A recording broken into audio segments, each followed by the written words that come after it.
अस्सलाम वालेकुम everyone. Class 9th biology first lecture के बाद जिसके अंदर हमने पढ़ा था कि डिवीजन्स ऑफ बायोलॉजी कौन सी थी। हमने बायोलॉजी को डिवाइड किया था 3 मेन डिवीजन्स में, zoology, botany and microbiology.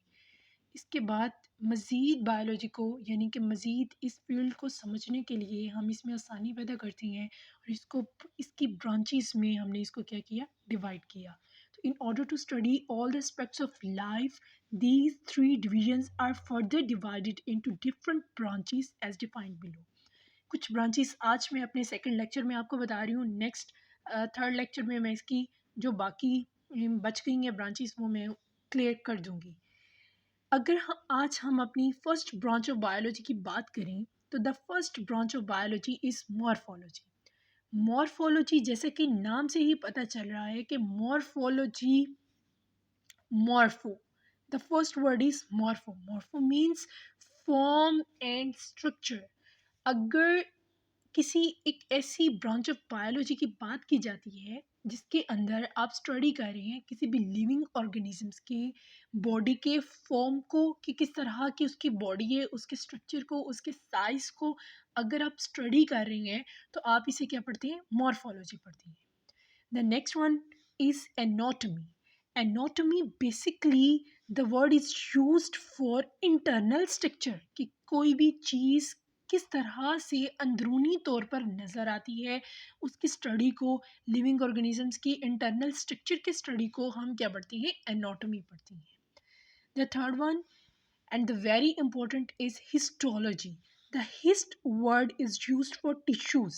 Living organisms की बॉडी आप सब जानते हैं कि सेल के बाद नेक्स्ट जो हमारा लेवल आता है, the grouping of cells is change into in the form of tissues. तो जब टिश्यू बनते हैं और उनकी माइक्रोस्कोपिक स्टडी को, बेसिकली हम इन्हें अपनी आम आंख से नहीं देख सकते, तो इनकी माइक्रोस्कोपिक स्टडी को हम क्या कहते हैं, हिस्टोलॉजी कहते हैं। The next one is cell biology. The cell biology is the study of cell structure, the function of cell, cell organelles and cell division। अगर बात की जाए सेल के स्ट्रक्चर की तो जैसे कि हम सब जानते हैं कि एनिमल सेल और प्लांट सेल में बेसिक जो डिफरेंस है वो स्ट्रक्चर का भी है। एनिमल सेल राउंड होता है, प्लांट सेल आपको हमेशा स्क्वायर फॉर्म में मिलता है और उसके अलावा उनकी डिफरेंट ऑर्गेनेलीज होती हैं। यानी प्लांट सेल में अगर क्लोरोप्लास्ट की बात की जाए तो वो मौजूद होता है, एनिमल सेल में मौजूद नहीं होता। अगर सेल डिवीजन की बात की जाती है कि एक सेल डिवाइड होकर किस तरह दो सेल बनाता है माइटोसिस में, या एक सेल डिवाइड होकर किस तरह चार सेल बनाता है मेयोसिस में, इन सब चीज़ों की स्टडी को, सेल की स्टडी को, सेल के फंक्शंस को, सेल के ऑर्गेनेलिस की स्टडी को हम किस में स्टडी करेंगे, सेल बायोलॉजी में स्टडी करेंगे। अगर नेक्स्ट बात की जाए हमारी अगली ब्रांच की तो वो है फिजियोलॉजी। फिजियोलॉजी की बात की जाती है तो फिजियोलॉजी एक्चुअली हर ब्रांच अपने नेम से ही पहचानी जा रही है। यानी हर ब्रांच का जो नाम है उसी से ही पता चले कि उसमें नेक्स्ट हमें क्या पढ़ने को मिलने वाला है या हम किस चीज़ की स्टडी करने जा रहे हैं। तो अगर फिजियोलॉजी की बात की जाती है तो फिजियोलॉजी, फिजियो से पता चल रहा है the functions of different parts of living organisms. Physical features पढ़ने जा रहे हैं हम लिविंग ऑर्गेनिजम्स के डिफरेंट, उनके जो पार्ट्स हैं, उनके जो ऑर्गन्स हैं, उनके फंक्शंस को स्टडी करने जा रही हैं। द नेक्स्ट वन इज़, अगर फिजियोलॉजी के बारे में मैं और बताती चलूँ मज़ीद तो हमारा जैसे कि हार्ट है, हार्ट का काम क्या है, ब्लड को पंप करना, लीवर है उसका काम क्या है, लंग्स का काम क्या है। तो इन तमाम different parts of living organisms की बॉडी के फंक्शंस को स्टडी किया जाएगा तो हम फिजियोलॉजी में स्टडी करेंगे। The next one is genetics. देखें नाम से ही पता चल रहा है जीन। अगर इस ब्रांच की बात की जाती है तो ये एक ऐसी ब्रांच है जिसके अंदर हम स्टडी करेंगे किसकी, जीन्स की स्टडी करेंगे। Number second, inheritance. अगर इनहेरिटेंस की बात मैं करूं तो inheritance means the transmission of characters from one generation to another. अगर एक जनरेशन से दूसरी जनरेशन तक, यानी कुछ वालदेन अपने कुछ करेक्टर्स जो होती हैं महसूस किस्म के, वो अपने बच्चों की तरफ भी मुंतकिल करते हैं, इसी को इनहेरिटेंस कहते हैं। यानी कि वालदेन से कुछ खुसूसियात का बच्चों की तरफ मुंतकिल होना इनहेरिटेंस कहलाता है। तो इसको भी हम किस में स्टडी करेंगे, जेनेटिक्स में पढ़ेंगे।